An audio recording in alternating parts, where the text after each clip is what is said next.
The text popped up just as I was confirming catering for the downtown shelter's Thanksgiving event.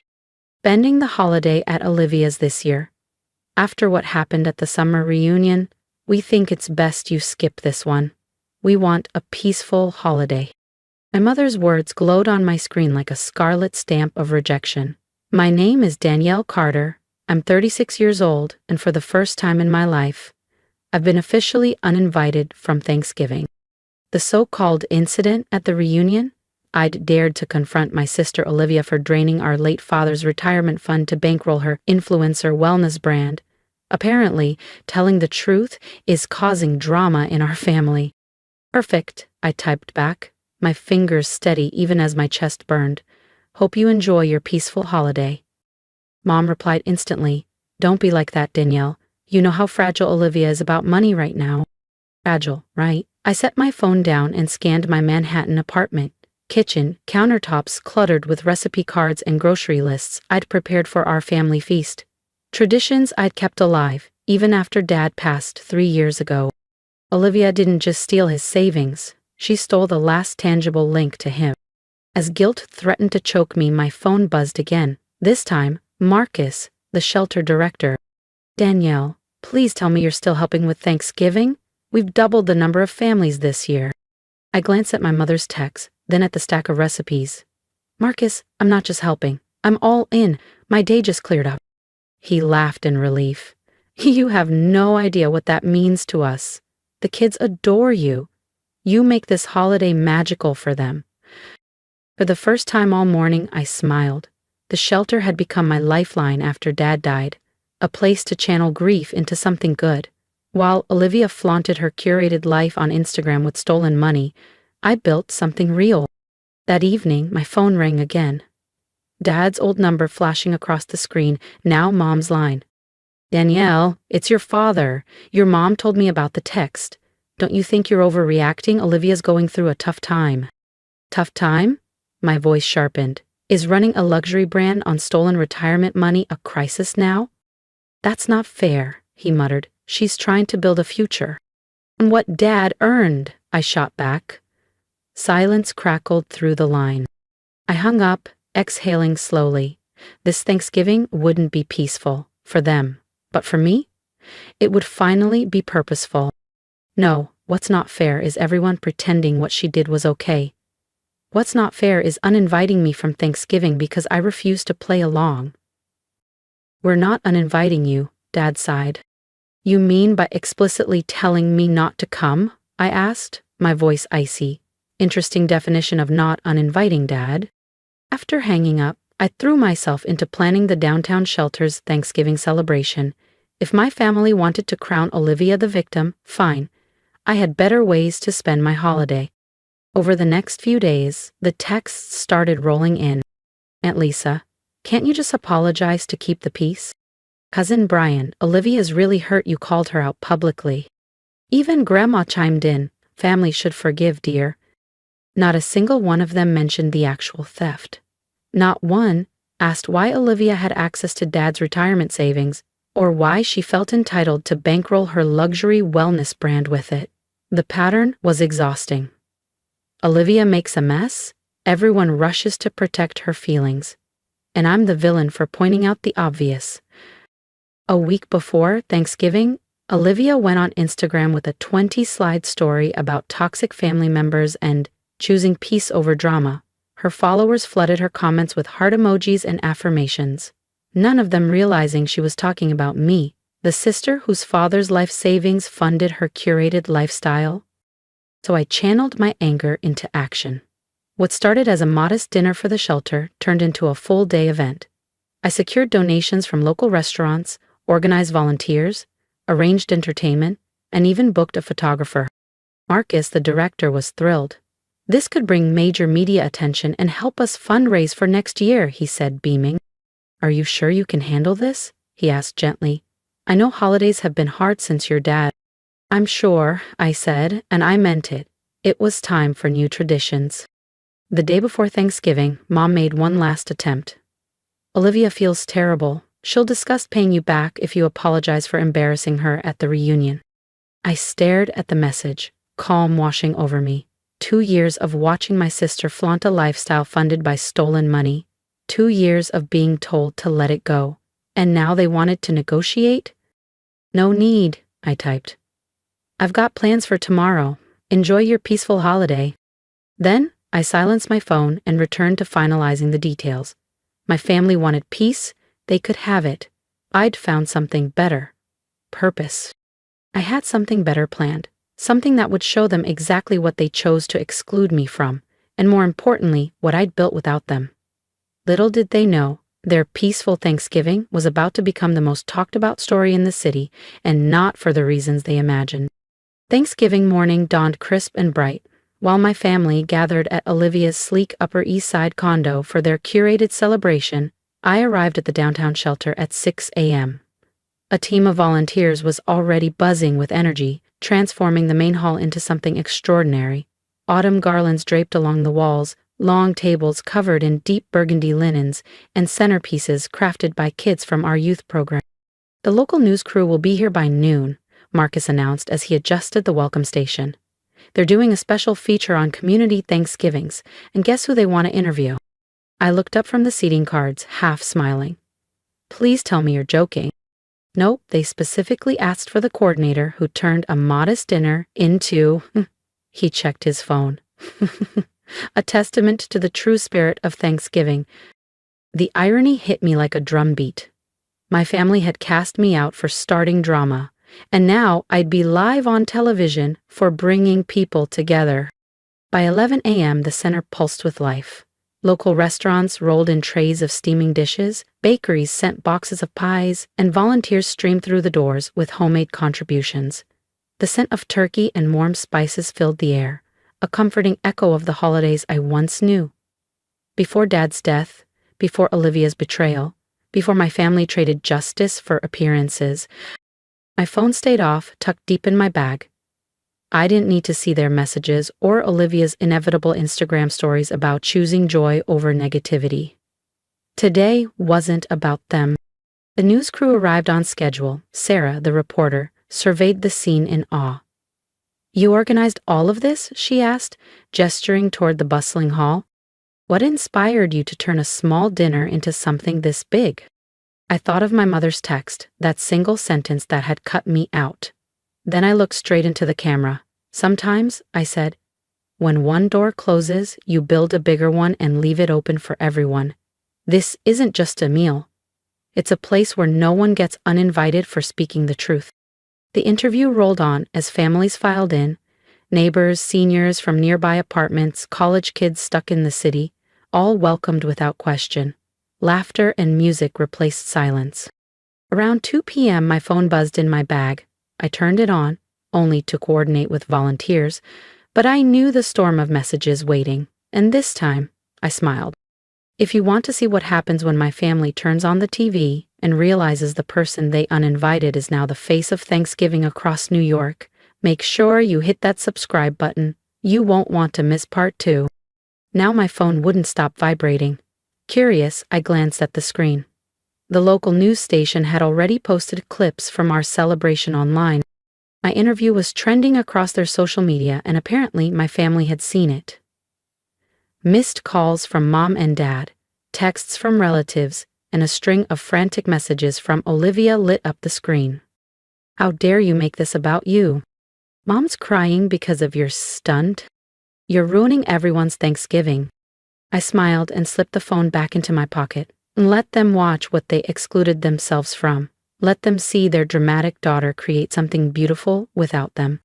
The afternoon passed in a joyful blur. We served over 300 meals, organized games for kids, and even held an impromptu talent show where seniors shared songs and stories from decades past. The room pulsed with laughter, warmth, and gratitude. Everything Thanksgiving was supposed to be. Photographers captured it all. Kids painting pumpkins, volunteers plating pies, neighbors hugging neighbors. Marcus grinned as he passed me a slice of pecan pie. This is better than any family dinner I've ever been to. No drama, just pure celebration. And no one had to be uninvited to keep the peace, I added, loud enough for a few guests to chuckle knowingly. By early evening, the story hit the evening news. Clips of our bustling hall filled the screen. Volunteers serving meals, kids playing, families laughing. Then came my interview. Me speaking about the power of community and what it means to create spaces where everyone belongs. The reporter closed with a shining example of turning personal loss into community gain. I could picture Olivia's elegant living room, their curated Thanksgiving dinner now overshadowed by phone calls from friends. Did you see the news? Wasn't that your sister? So much for their peaceful holiday. As messages poured in, not from family but from strangers, my heart swelled. Community members, businesses, and even city officials reached out to praise the event and ask how to help next year. Donations doubled, then tripled. The shelter's social media exploded. "Danielle?" Marcus called, his face glowing. "You're not going to believe this. The mayor's office wants to feature our celebration in the city's annual holiday guide, and they want us to make it a tradition." I thought about Dad, about how proud he'd be to see this. Something real, something lasting, born from love, not vanity. An annual tradition? I smiled, watching volunteers pack leftover meals for shelters. That sounds perfect. After all, everyone deserves a place at the table. As the evening wound down, I finally checked my phone. Among the flood of notifications, one message made me stop cold. It wasn't another angry text or guilt trip. It was from Grandma Rose. "I saw you on TV. James would be proud. Can we talk?" Of all my relatives, Grandma Rose had been the only one to quietly question Olivia's sudden success after Dad's death. The only one who called during those dark months when grief hollowed me out. Her message felt like a lifeline. The next morning, I drove to her small townhouse in Queens. She was waiting on the porch, a worn photo album resting on her lap. "I have something to show you," she said, patting the seat beside her. Inside were faded photos, long tables, homemade meals, neighbors smiling despite hard times. "Your grandfather and I started this back in '75, when the factory closed," she explained softly. "We hosted Thanksgiving for laid-off workers and their families. This, what you did yesterday, it runs in your blood." I ran my fingers over an image of her serving turkey to a crowd. "I never knew." "Of course you didn't. No one talks about it anymore. It doesn't fit their picture-perfect narrative." She shut the album carefully, her eyes fierce. "But what you did? That's real family. That's real peace." My phone buzzed again. A new text from Olivia. "Mom's a mess because of your publicity stunt. Hope you're happy." Grandma read it over my shoulder and shook her head. "I've stayed quiet too long," she muttered, already pulling out her phone. "Time someone besides you spoke up." Before I could answer, she had my mother on speaker. "Mom," came my mother's tired voice. "Margaret." Grandma's tone was sharp as steel. "We need to talk about what really happened with James's insurance money." What followed was the conversation I'd been fighting for 2 years. Grandma laid everything bare. How Olivia convinced me to give her temporary access while I was drowning in grief. How she siphoned off funds for her brand. How the family ignored it to keep the peace. "She's paying it back," Mom protested weakly. "Only after Danielle exposed her," Grandma fired back. "And you punished Danielle for telling the truth. You uninvited your grieving daughter to protect the one who stole from her. Explain that." The silence on the line was deafening. Finally, Mom whispered, "I need to think about this." My mother finally said those words and hung up. Grandma Rose squeezed my hand. "Give it time," she murmured. "Truth has a way of breaking through eventually." She was right. By Sunday, the cracks started to show. Dad called first. His voice was heavy, almost fragile. "I watched your interview again. You said something about not uninviting people for speaking the truth." There was a pause. "Princess, I'm so sorry." Then came Aunt Lisa. "I saw those kids talking about their art classes. Danielle, what you've built. It's incredible. We should have seen it sooner." Even my mother finally called. Her voice trembled like glass. "Your grandmother, she made me see things differently. We were so worried about keeping the peace that we lost sight of what was right." Olivia, predictably, chose a different route. She posted a long video about toxic family members. and choosing to rise above negativity. But this time, the comments weren't a chorus of praise. People who'd seen our community celebration started asking questions she couldn't spin. A week after Thanksgiving, the downtown shelter hosted a planning meeting for the future. The response was overwhelming. Local businesses pledged sponsorships, volunteers filled every available slot, the mayor's office promised funding for expanded programs. Marcus grinned as he handed me a folder. Your holiday dinner sparked something huge. People are calling it everyone's table, a place where no one gets uninvited. I loved the name. It embodied everything my family's so-called peaceful Thanksgiving had lacked: inclusion, honesty, real peace. Grandma Rose became a regular at the center, swapping stories from her own community building days and teaching kids her famous pie recipes.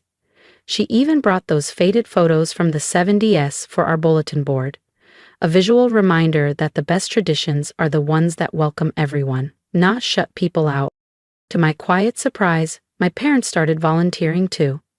At first, they kept to the background, sorting canned goods, organizing donation lists, but slowly, they leaned in with real intention. They never said the words "we're sorry for uninviting you," but their actions whispered it louder than any apology ever could. Olivia kept her distance. Her victim narrative unraveled when reality pushed back. The insurance money? It's being repaid now, slowly, grudgingly, but that relationship may never mend. And maybe that's okay. As for me, I found something far more valuable than a seat at her glossy Thanksgiving table. I found purpose, a community, a family that measures love in actions, not appearances. Yesterday, we held our first planning session for next year's celebration. I watched Grandma Rose teaching kids to fold paper turkeys, my parents laughing as they sorted donations, Marcus coordinating calls with local businesses, and I realized something profound. Sometimes, being uninvited from one table forces you to build a bigger, better one. And this table? Everyone's welcome, drama and all. I want to hear from you. After everything that happened, being uninvited, building something bigger, and finding my true purpose, your voice matters to me. What would you have done in my place? Would you have walked away quietly or fought for your seat at the table? Drop your thoughts in the comments below, because your perspective could help someone else who feels excluded right now. And if you've ever faced a situation where family chose appearances over truth, share your advice. How did you handle it? Did you forgive? Did you create your own path, like I did? Your stories and lessons can inspire others who feel like outsiders today. Finally, if you believe in standing up for yourself, in turning pain into purpose, and in building communities where everyone belongs, please hit that subscribe button. Every click tells the world that honesty matters more than hollow peace. And stay tuned, because what happens next might surprise you. Trust me, this story isn't over yet.